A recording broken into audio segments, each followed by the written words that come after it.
નમસ્કાર વિદ્યાર્થી મિત્રો, સ્વાગત છે તમારું આજના નવા વિડીયોમાં। આજે આ વિડીયોમાં આપણે બંધારણ બનવામાં સૌથી અગત્યની સમિતિ, જેને મુસદ્દા સમિતિ કહેવામાં આવે છે, તેના 20 મહત્ત્વના MCQની ચર્ચા આ વિડીયોમાં કરવાની છે।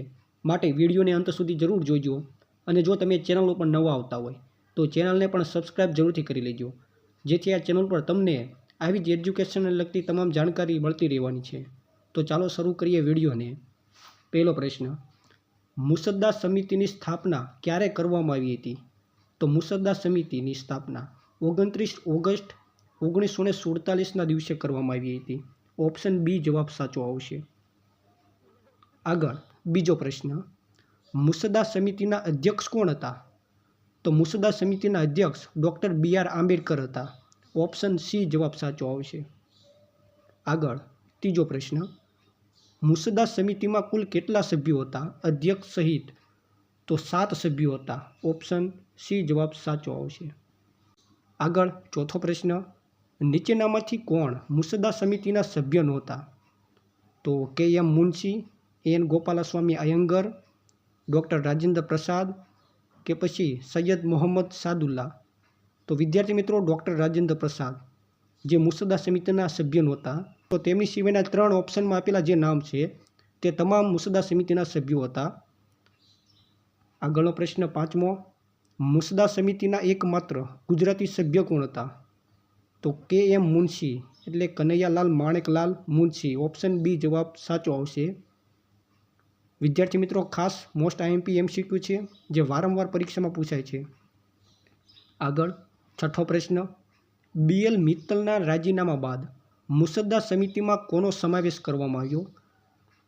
તો વિદ્યાર્થી મિત્રો, આ મુસદ્દા સમિતિમાં જે 7 સભ્યો હોય છે તેમાંથી BL મિત્તલ જે રાજીનામું આપે છે તેમના સ્થાને કોને સમાવેશ કરવામાં આવે છે?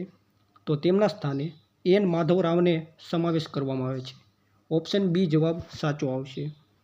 આગળ સાતમો પ્રશ્ન, DP ખેતાનના મૃત્યુ બાદ મુસદ્દા સમિતિના સભ્ય તરીકે કોની નિમણૂક થઈ? તો મિત્રો, DP ખેતાન જે આ મુસદ્દા સમિતિના જ સભ્યો હોય છે તેમનું ચાલુ કાર્યકાળ દરમિયાન મૃત્યુ થાય છે। હવે તેમના સ્થાને કોને સમાવેશ કરવામાં આવે છે? તો TT કૃષ્ણમાચારી। ઓપ્શન એ જવાબ સાચો આવશે। તો ખાસ યાદ રાખજો કે જે મુસદ્દા સમિતિમાં 7 સભ્યો હોય છે તેમાંથી આ 2 સભ્યોને બદલવામાં આવે છે। આગળ આઠમો પ્રશ્ન, ભારતીય બંધારણના મુખ્ય વાસ્તુશિલ્પી તરીકે કોને ઓળખવામાં આવે છે? તો doctor BR Ambedkar. Option B જવાબ સાચો આવશે। આગળ નવમો પ્રશ્ન, બંધારણના કાનૂની સલાહકાર કોણ હતા? તો BN રાવ। ઓપ્શન સી જવાબ સાચો આવશે, એટલે કે બેનીગલ નરસિંહ રાવ। આગળ 10મો પ્રશ્ન, મુસદ્દા સમિતિએ બંધારણનો પ્રથમ મુસદ્દો ક્યારે પ્રકાશિત કર્યો હતો? તો ફેબ્રુઆરી 1948માં। ઓપ્શન એ જવાબ સાચો આવશે। ત્યારબાદ 11મો પ્રશ્ન, બંધારણ તૈયાર કરવામાં મુસદ્દા સમિતિએ અંદાજે કેટલો સમય લીધો હતો? તો મિત્રો, 141 દિવસ ચર્ચા માટેનો સમય મુસદ્દા સમિતિએ લીધો હતો। ઓપ્શન સી જવાબ સાચો આવશે। આગળ 12મો પ્રશ્ન, મુસદ્દા સમિતિના એકમાત્ર મુસ્લિમ સભ્ય કોણ હતા? તો સૈયદ મોહમ્મદ સાદુલ્લા। ઓપ્શન એ જવાબ સાચો આવશે। આગળ 13મો પ્રશ્ન, બંધારણ સભામાં ઓબ્જેક્ટિવ રેઝોલ્યુશન એટલે કે ઉદ્દેશ્ય પ્રસ્તાવ કોણે રજૂ કર્યો હતો? તો જવાહરલાલ નહેરુએ। ઓપ્શન બી જવાબ સાચો આવશે। વિદ્યાર્થી મિત્રો, આ પ્રશ્ન પણ ખૂબ જ IMP છે, તો ખાસ યાદ રાખી લેજો। જો કે તમામ પ્રશ્નો ખૂબ IMP જ છે, એટલે તમારે આ બધા જ પ્રશ્નો યાદ રાખી લેવાના છે, જે તમામ પ્રશ્નો વારંવાર પરીક્ષામાં પૂછાય છે। આગળ 14મો પ્રશ્ન, મુસદ્દા સમિતિમાં કોંગ્રેસ પક્ષના મૂળ સભ્ય કોણ હતા? તો KM મુનશી એટલે કનૈયાલાલ માણેકલાલ મુનશી। ઓપ્શન એ જવાબ સાચો આવશે, જે મૂળ કોંગ્રેસ પક્ષના સભ્ય હતા। આગળ 15મો પ્રશ્ન, બંધારણની મુસદ્દા સમિતિ સમક્ષ આમુખનો પ્રસ્તાવ કોણે મૂક્યો હતો? તો જવાહરલાલ નહેરુએ। ઓપ્શન સી જવાબ સાચો આવશે। ત્યારબાદ 16મો પ્રશ્ન, મુસદ્દા સમિતિને અંગ્રેજીમાં શું કહેવામાં આવે છે? તો વિદ્યાર્થી મિત્રો, ક્યારેક ઘણીવાર એવું પણ બને કે મુસદ્દા સમિતિની જગ્યાએ તમને અંગ્રેજીમાં લખેલું હોય ડ્રાફ્ટિંગ કમિટી। ઓપ્શન સી જવાબ અહીં સાચો આવે છે। તો ક્યારેક પ્રશ્નમાં મુસદ્દા સમિતિની જગ્યાએ ડ્રાફ્ટિંગ કમિટી પણ લખેલું હોય છે, તો તમારે ખાસ યાદ રાખી લેવાનું છે કે ડ્રાફ્ટિંગ કમિટી એટલે જ મુસદ્દા સમિતિ. આગળ 17મો પ્રશ્ન, મુસદ્દા સમિતિની રચના કોના દ્વારા કરવામાં આવી હતી? તો બંધારણ સભા દ્વારા. ઓપ્શન બી જવાબ સાચો આવશે.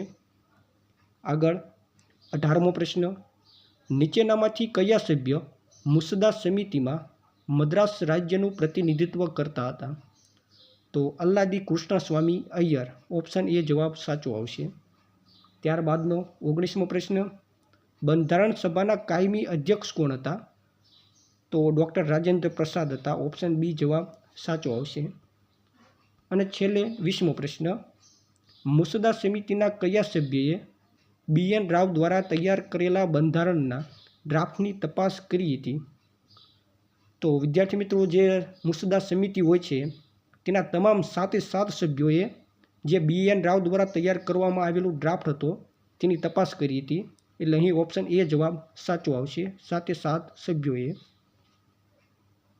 હવે છેલ્લે વિદ્યાર્થી મિત્રો તમારા માટે એક પ્રશ્ન છે કે આધુનિક મનુ એટલે કે મોડર્ન મનુ તરીકે કોને ઓળખવામાં આવે છે?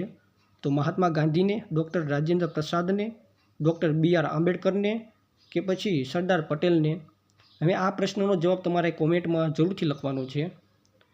જો વિદ્યાર્થી મિત્રો આ વિડીયો તમને પસંદ આવ્યો હોય તો વિડીયોને લાઇક કરી દેજો, સાથે તમારા મિત્રોને પણ શેર જરૂરથી કરી દેજો, જેથી તેમને પણ આ વિડીયો ઉપયોગી બને. અને આ પ્રશ્નો આગળ તમને કોમ્પિટિટિવ એક્ઝામમાં ખૂબ જ ઉપયોગી થવાના છે. માટે આવા જ વિડીયો જોવા માટે તમે અમારી ચેનલને સબસ્ક્રાઈબ કરવાનું ભૂલશો નહીં.